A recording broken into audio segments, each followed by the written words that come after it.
welcome to NIS. Today we will be exploring the various philosophies that were present in ancient India.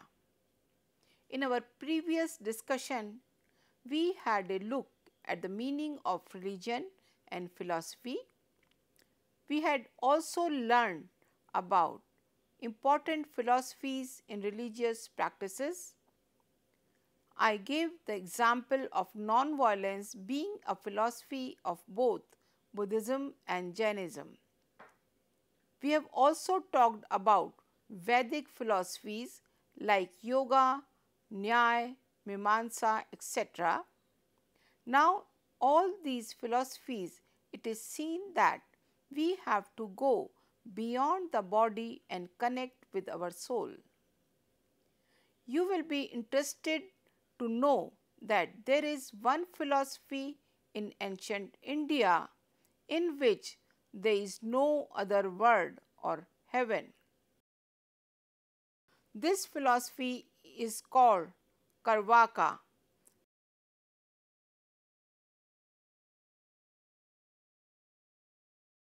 Philosophy. In this, death is the end of humans and pleasure is the ultimate objective in life. They do not believe in soul, God and such other things like heaven, because these things cannot be seen. They also do not believe in the Vedas. This philosophy is also known as Lokyata philosophy.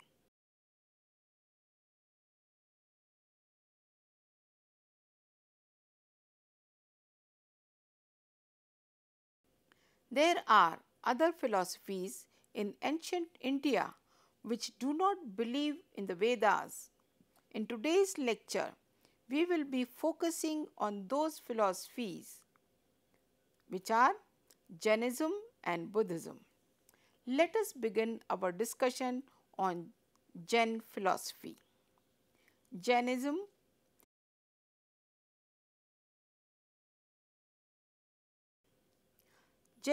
was put forward by Rishabhdeva.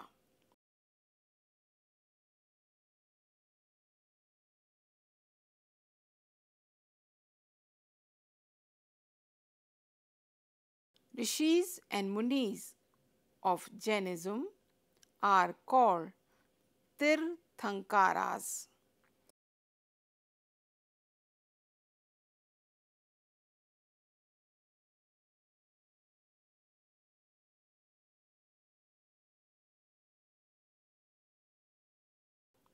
Rishabhdeva was the first Tirthankar.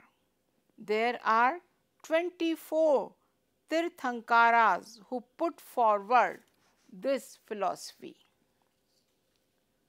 Vardhamana Mahavira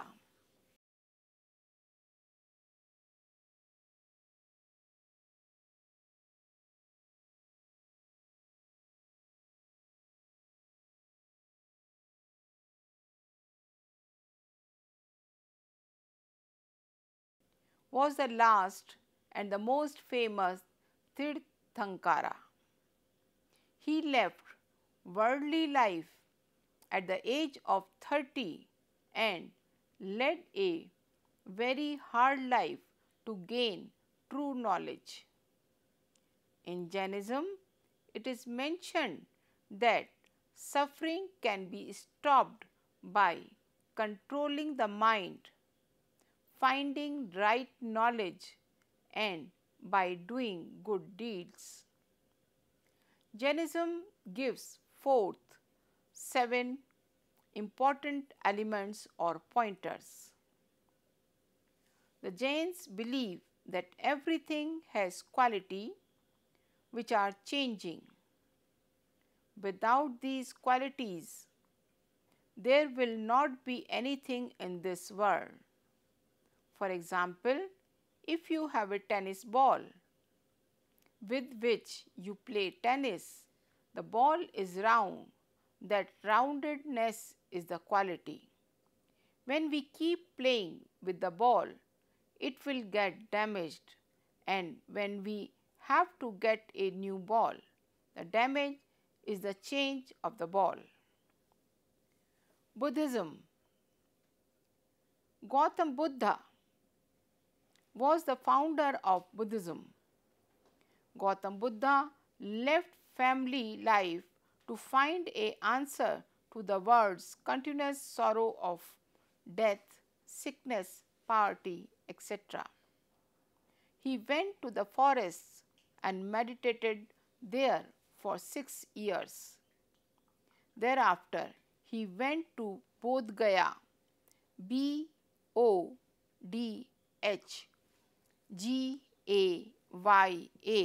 in Bihar, and meditated under a peepal tree.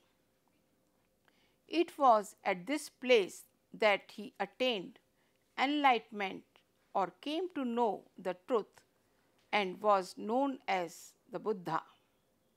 After the death of Buddha, his followers recited the Vinaya Pitaka, Vinaya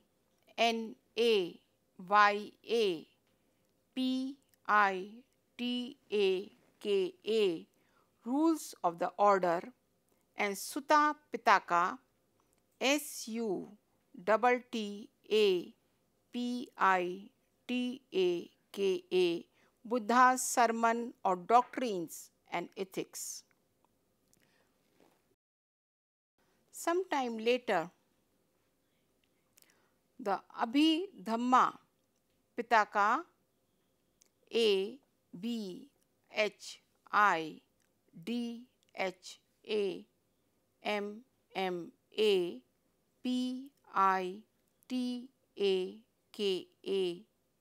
consisting of Buddhist philosophy, came into existence. Buddha taught us many good things. He said that the world is full of sad things like poverty or being poor, sickness, etc. He said it is our duty to get free from these sufferings by doing good things. When Buddha attained enlightenment, he said that there are 4 noble truths. They are: number 1, there is suffering in human life. In human life, we see there are many pain like sickness, death, etc. Life is all about pain.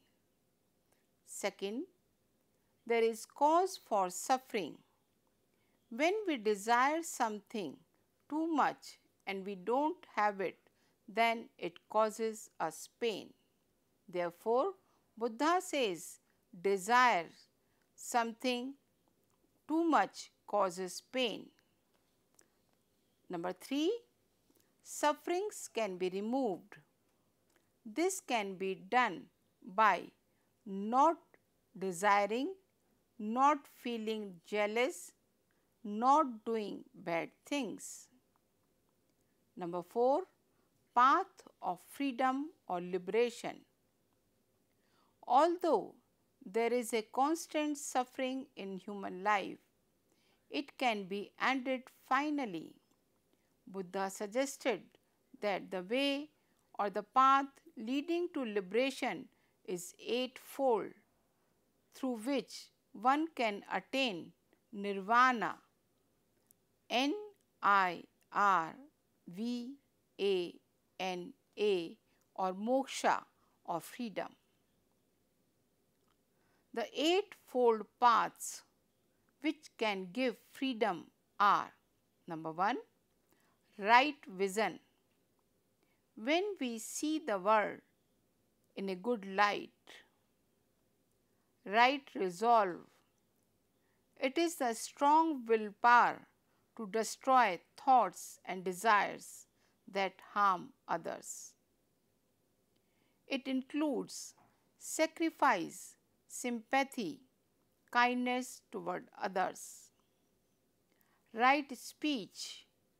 Man should control his speech by right resolve. It means to avoid false or unpleasant words by criticizing others. Right conduct. It is to avoid activities which harm life. It means to be away from theft, excessive eating, the use of artificial means of beauty, jewelry, comfortable beds, gold, etc. Right means of livelihood.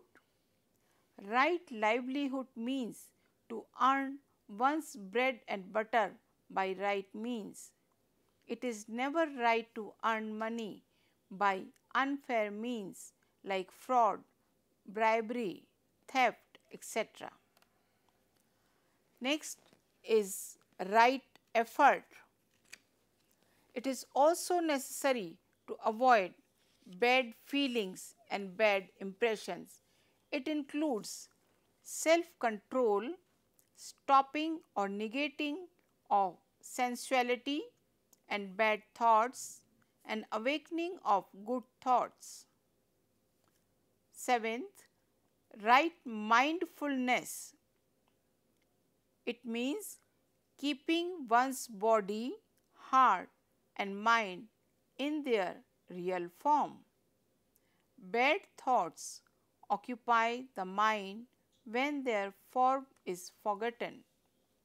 When actions take place according to the bad thoughts, one has to experience pain. Eighth, right concentration. If a person pursues the above 7 rights, he will be able to concentrate properly and rightly. One can attain nirvana by right concentration or meditation. We understood that Buddhism and Jainism philosophies which taught us to do good deeds and right conduct. There are certain religions in which the gods are not of the Vedic age.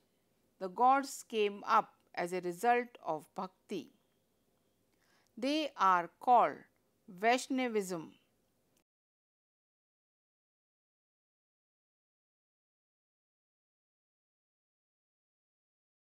When Vishnu and his different forms are worshipped.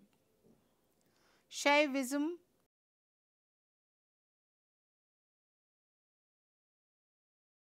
when Shiva is the most important god, and Shaktism,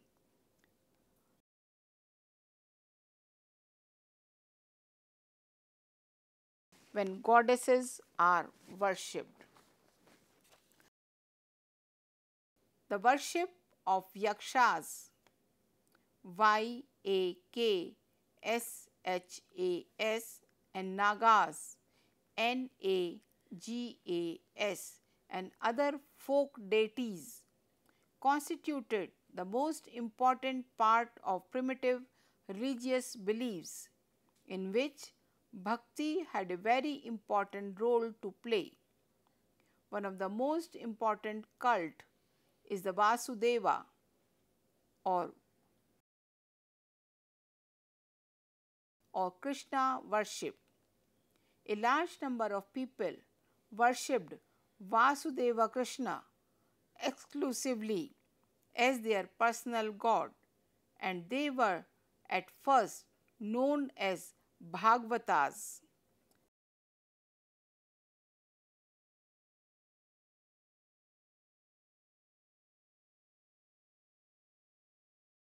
The Vasudeva Bhagavata cult grew steadily, mixing within its fold other Vedic and Brahminic gods like Vishnu, primary and aspect of sun, and Narayana, Narayana, a cosmic god. Vaishnavism was also an important in South India. Unlike Vaishnavism, Shaivism had its origin in antiquity older than Vaishnavism. The Shiva movement in the south was very successful at the beginning through the activities of many of the 63 saints known in Tamil as Nayanars. Nayanars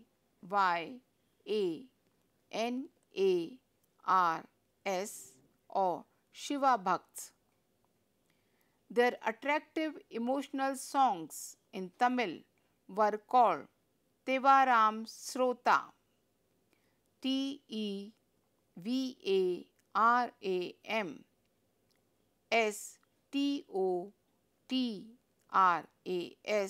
also known Dravida Veda, Dravida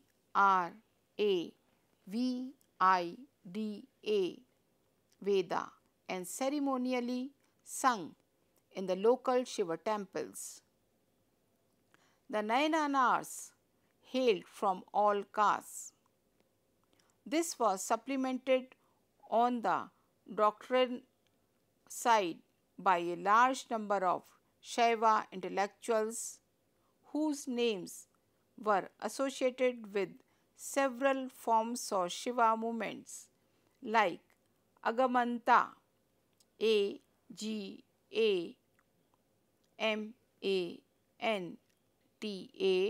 Shuddha, Shuddha, and Veera Shaivism, Virashaivism.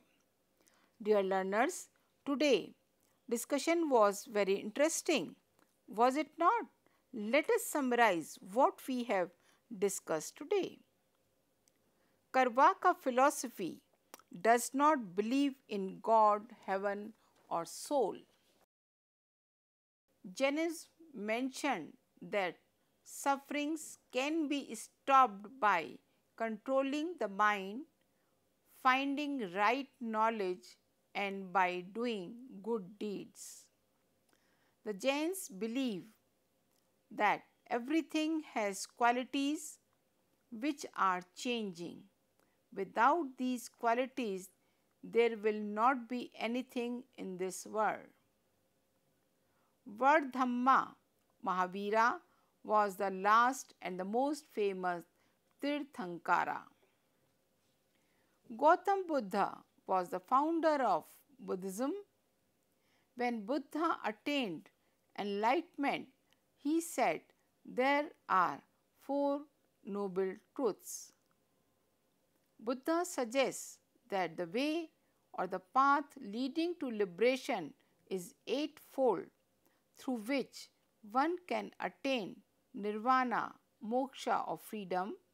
The worship of Yaksha and Nagas and other folk deities constituted the most important part of primitive religious beliefs, in which bhakti had a very important role to play. The Vasudeva Bhagavata cult grew steadily, mixing within its fold other Vedic and Brahmic gods like Vishnu and Narayana. With this, we have reached the end of today's lesson. I hope you liked watching this video. If you have any queries, you may send us your query to signios@nios.ac.in. For more information, you may visit our website www.nios.ac.in. That's all for today. Thanks for watching. Namaskar. Thank you.